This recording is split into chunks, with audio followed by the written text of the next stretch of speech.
ఆత్మీయ వినియోగదారులారా, ఈ వీడియోలో ఈ పాన్ను ఎలా జనరేట్ లేదా డౌన్లోడ్ చేయాలో తెలుసుకుందాం. మొదటగా మా పోర్టల్లో లాగిన్ అవ్వండి. తర్వాత ప్రింట్ సర్వీసెస్ పై క్లిక్ చేయండి. ఆ తరువాత ఈ పాన్ కార్డ్ సర్వీసెస్ పై క్లిక్ చేయండి. తర్వాత ఈ పాన్ పై క్లిక్ చేయండి.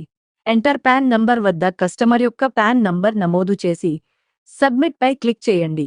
తర్వాత కిందికి వెళ్ళి ఫ్రంట్, బ్యాక్, పీడీఎఫ్ లేదా యాక్షన్లో ఉన్న ఏదైనా ఎడిట్ బటన్ పై క్లిక్ చేసిన రిమైనింగ్ డీటెయిల్స్ అనే ఫైల్ ఓపెన్ అవుతుంది.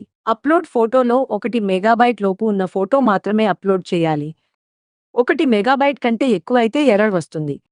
అలాగే అప్లోడ్ సిగ్నేచర్లో కూడా 1 మెగాబైట్ లోపు ఉన్న సిగ్నేచర్ మాత్రమే అప్లోడ్ చేయాలి. తర్వాత సబ్మిట్ పై క్లిక్ చేయండి. చివరగా కింద ఉన్న పీడీఎఫ్ పై క్లిక్ చేస్తే మీ ఈ పాన్ కనిపిస్తుంది. ఈ వీడియోను వీక్షించినందుకు ధన్యవాదాలు.